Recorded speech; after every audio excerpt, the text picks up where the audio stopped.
Hi welcome to R M J channels. ನಾನಿವತ್ತು ನಿಮಗೆ chicken biryani ಮಾಡೋದು ಹೇಗೆ ಅಂತ ಹೇಳ್ಕೊಡ್ತೀನಿ, ಬನ್ನಿ. ಅದಕ್ಕೆ ಬೇಕಾಗಿರೋ ಸಾಮಗ್ರಿಗಳು: ಅರ್ಧ ಕೆ.ಜಿ ಚಿಕನ್ನು, ಈರುಳ್ಳಿ, ಶುಂಠಿ, ಬೆಳ್ಳುಳ್ಳಿ, ಕೊತ್ತಂಬರಿ ಸೊಪ್ಪು, ಪುದೀನ, ಒಂದು ನಿಂಬೆಹಣ್ಣು, ಚಕ್ಕೆ, ಲವಂಗ, ಮರಾಠಿ ಮೊಗ್ಗು, ಪಲಾವ್ ಎಲೆ, 4 ಮೆಣಸಿನ್ಕಾಯಿ, ಒಂದು ಟೊಮೊಟೊ, ಮತ್ತು ಮೊಸರು, ಸೋಯಾ ಸಾಸು, ಅದಕ್ಕೆ ಗರಂ ಮಸಾಲ, ಬಿರಿಯಾನಿ ಪೌಡ್ರು, ಧನಿಯಾ ಪೌಡ್ರು, ಹಾಗೆ ಖಾರದ ಪುಡಿ ಮತ್ತು ಎಣ್ಣೆ. ಈಗ ಒಗ್ಗರಣೆಗೆ ಏನೇನು ಬೇಕು ಅಂತಂದರೆ 3-4 ಸ್ಪೂನು ಆಯಿಲ್ ಹಾಕ್ಕೊಬೇಕು. ಈಗ ಆಯಿಲ್ ಹಾಕೊಂಡ್ಮೇಲೆ ಮರಾಠಿ ಮೊಗ್ಗು, ಪಲಾವ್ ಮಸಾಲ, ಹಾಗೆ ಅನಾನಸ್ ಮೊಗ್ಗು, ಎಣ್ಣೆ ಕಾಯ್ದಾದ್ಮೇಲೆ ಇದೆಲ್ಲನೂ ಹಾಕ್ಕೋಬೇಕು.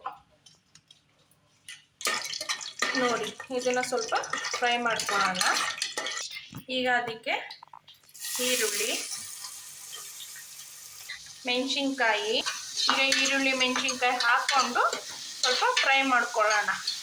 ಈಗ ಈರುಳ್ಳಿ ಸ್ವಲ್ಪ ಫ್ರೈ ಆದಮೇಲೆ ಟೊಮೊಟೊ, ಶುಂಠಿ, ಬೆಳ್ಳುಳ್ಳಿ ಇಷ್ಟು ಹಾಕ್ಕೊಂಡು ಸ್ವಲ್ಪ ಫ್ರೈ ಮಾಡೋಣ. ಟೊಮೊಟೊ ಸ್ವಲ್ಪ ಫ್ರೈ ಆಗಬೇಕು, ಬೇಯಬೇಕು. ಈಗ ಇದು ಬೆಂದಿದೆ, ಸ್ವಲ್ಪ ಫ್ರೈ ಆದಮೇಲೆ ಈಗ ಇದಕ್ಕೆ ಚಿಕನ್ ಹಾಕ್ಕೊಳ್ಳೋಣ. ನಾನು ಅರ್ಧ ಕೆ.ಜಿ ಚಿಕನ್ ತೊಗೊಂಡಿದ್ದೀನಿ. ನಿಮ್ಗೆ ಎಷ್ಟು ಬೇಕು ಅಷ್ಟು ತೊಗೊಂಡು ಹಾಕ್ಕೊಳ್ಳಿ. ನಾನು ಅರ್ಧ ಕೆ.ಜಿ ಚಿಕನ್ ಹಾಕ್ಕೊಂಡಿದ್ದೀನಿ. ಚಿಕನ್ ಹಾಕ್ಕೊಂಡು ಈಗ ಇದನ್ನು ಸ್ವಲ್ಪ ಎಲ್ಲ ಮಿಕ್ಸ್ ಮಾಡಿ ಫ್ರೈ ಮಾಡೋಣ. ಈಗ ಸ್ವಲ್ಪ ರುಚಿಗೆ ತಕ್ಕಷ್ಟು ಉಪ್ಪು. ಈಗ ರುಚಿಗೆ ತಕ್ಕಷ್ಟು ಉಪ್ಪು ಹಾಕ್ಕೊಂಡು ಸ್ವಲ್ಪ ಫ್ರೈ ಮಾಡ್ಕೊಂಡಿದ್ದೀನಿ. ಸ್ವಲ್ಪ ನೀರು ಸುಂಡೋವರೆಗೂ ಫ್ರೈ ಮಾಡ್ಕೋಬೇಕು. ಈಗ ಫ್ರೈ ಆದಮೇಲೆ ಎಲ್ಲ ಮಸಾಲೆ ಇಂಗ್ರೀಡಿಯೆಂಟ್ಸನ್ನು ಹಾಕ್ಕೋಬೇಕು. ಎಲ್ಲ ಮಸಾಲೆ ಹಾಕ್ಕೊಂಡು ಮಿಕ್ಸ್ ಮಾಡ್ಕೊಳ್ಳೋಣ. ಈಗ ಎಲ್ಲ ಮಸಾಲೆ ಮಿಕ್ಸ್ ಮಾಡ್ಕೊಂಡಾದಮೇಲೆ ಒಂದು 2 ಸ್ಪೂನಷ್ಟು ಮೊಸರು ಆದಮೇಲೆ ಈಗ ಅದನ್ನು ಮಿಕ್ಸ್ ಮಾಡ್ಕೊಳ್ಳೋಣ. ಎಲ್ಲ ನೀಟಾಗಿ ಮಿಕ್ಸ್ ಮಾಡ್ಕೊಳ್ಳಿ.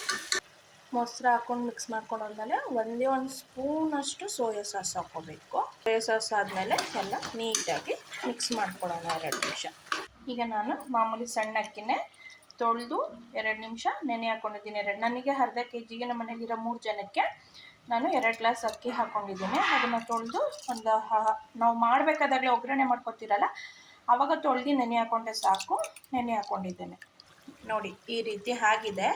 ಈಗ ಇದು ಆದಮೇಲೆ ಇದಕ್ಕೆ ಈಗ ನಾವು ಅಕ್ಕಿ ಹಾಕ್ಕೊಳ್ಳೋಣ. ನಮಗೆ ಎಷ್ಟು ಬೇಕಷ್ಟು, ನಿಮ್ಮ ಕ್ವಾಂಟಿಟಿ ಎಷ್ಟು ಬೇಕಷ್ಟು ನೀವು ಮಾಡ್ಕೋಬೋದು. ನಾನು 2 ಗ್ಲಾಸ್ ಅಕ್ಕಿ ಹಾಕ್ಕೊತಾ ಇದ್ದೀನಿ. ಈಗ ನೋಡಿ, ಅಕ್ಕಿ ಹಾಕ್ಕೊಂಡು ಈಗ ಪೂರ್ತಿ ಮಿಕ್ಸ್ ಮಾಡೋಣ. ಎಲ್ಲ ಅಕ್ಕಿ ಹಾಕ್ಕೊಂಡಾದ್ಮೇಲೆ ಸ್ವಲ್ಪ ಪೂರ್ತಿ ಮಿಕ್ಸ್ ಮಾಡ್ಕೋಬೇಕು. ಮಿಕ್ಸ್ ಮಾಡ್ಕೊಂಡಾದ್ಮೇಲೆ ನೀವು ಎಷ್ಟು ಅಕ್ಕಿ ಹಾಕಿರ್ತೀರ ಅದರ ಅಳತೆಗೆ ನೀರು ಹಾಕ್ಕೋಬೇಕು. ನಾನೀಗ 2 ಗ್ಲಾಸ್ ಹಾಕ್ಕೊಂಡಿದ್ದೇನೆ. ನೋಡಿ, ಇದರಲ್ಲಿ 1/2 ನೀರು ಹಾಕ್ತಾಯಿದ್ದೀನಿ. ನೋಡಿ, 1/2 ನೀರು ಹಾಕ್ಕೊಂಡು ಪೂರ್ತಿ ಮಿಕ್ಸ್ ಮಾಡ್ಕೊತೀನಿ. ಇವಾಗ ಪೂರ್ತಿ ಮಿಕ್ಸ್ ಮಾಡಿಕೊಂಡೆ. ಪೂರ್ತಿ ಮಿಕ್ಸ್ ಆದಮೇಲೆ ಲಾಸ್ಟಿಗೆ ಕೊತ್ತಂಬರಿ ಸೊಪ್ಪು ಹಾಗೂ ಪುದೀನ ಹಾಕ್ಕೊಳ್ಳಿ. ಫಸ್ಟೇ ಹಾಕ್ಕೊಂಡು ಫ್ರೈ ಮಾಡ್ಕೊಬಿಟ್ರೆ ಫ್ಲೇವರ್ ಹೊಂಟೋಗ್ಬಿಡುತ್ತೆ. ಅದಕ್ಕೆ ನಾನು ಏನು ಮಾಡ್ತೀನಿ, ಲಾಸ್ಟಲ್ಲಿ ಹಾಕ್ಕೊತಾ ಇದ್ದೀನಿ. ಎಲ್ಲ ಆದಮೇಲೆ ಲಾಸ್ಟಿಗೆ ಅರ್ಧ ನಿಂಬೆಹಣ್ಣು ಹಾಕ್ಕೊಳ್ಳೋಣ. ಕೊನೆಗೆ ನಿಂಬೆಹಣ್ಣು ಹಾಕ್ಕೊಳ್ಳೋದು.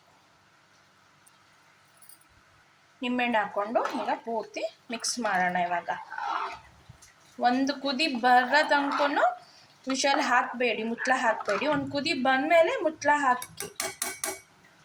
ಬೇಕಾದ್ರೆ ನಿಮಗೆ ಬೇಕು ಅಂತಂದರೆ ಅರ್ಶಿನ ಹಾಕ್ಕೋಬೋದು. ನಾನು ಅರ್ಶಿನ ಹಾಕ್ಕೊತಾ ಇಲ್ಲ. ನೋಡಿ, ಇದು ಕುದೀತಾ ಇದೆ. ಇವಾಗ ಕುಕ್ಕರ್ನ ಕ್ಲೋಸ್ ಮಾಡ್ಕೊಳ್ಳೋಣ. ನೋಡಿ, ಕುಕ್ಕರ್ ಕ್ಲೋಸ್ ಮಾಡ್ಕೊಂಡಿದ್ದೀನಿ. 1 ವಿಷಲ್ ಹೊಡ್ಸ್ಕೊತೇನೆ. ನೋಡಿ, ಬಿಸಿ ಬಿಸಿಯಾಗಿ ಬಿರಿಯಾನಿ ರೆಡಿಯಾಗಿದೆ. ತುಂಬ ಟೇಸ್ಟಿಯಾಗಿದೆ. Chicken biryani ready. ಯಾರಿಗೆಲ್ಲ ಈ ವಿಡಿಯೋ ಇಷ್ಟ ಆಯಿತು ಶೇರ್ ಮಾಡಿ, ಕಮೆಂಟ್ಸ್ ಮಾಡಿ. ಇನ್ನೂ ಯಾರ್ಯಾರು ನನ್ನ ಚಾನಲ್ಗೆ ಸಬ್ಸ್ಕ್ರೈಬ್ ಆಗಿಲ್ಲ, ಪ್ಲೀಸ್ ದಯವಿಟ್ಟು ಸಬ್ಸ್ಕ್ರೈಬ್ ಆಗಿ. ಪಕ್ಕದಲ್ಲಿಲ್ಲ ಬೆಲ್ ಬಟನ್ನ ಪ್ರೆಸ್ ಮಾಡಿ. Thank you.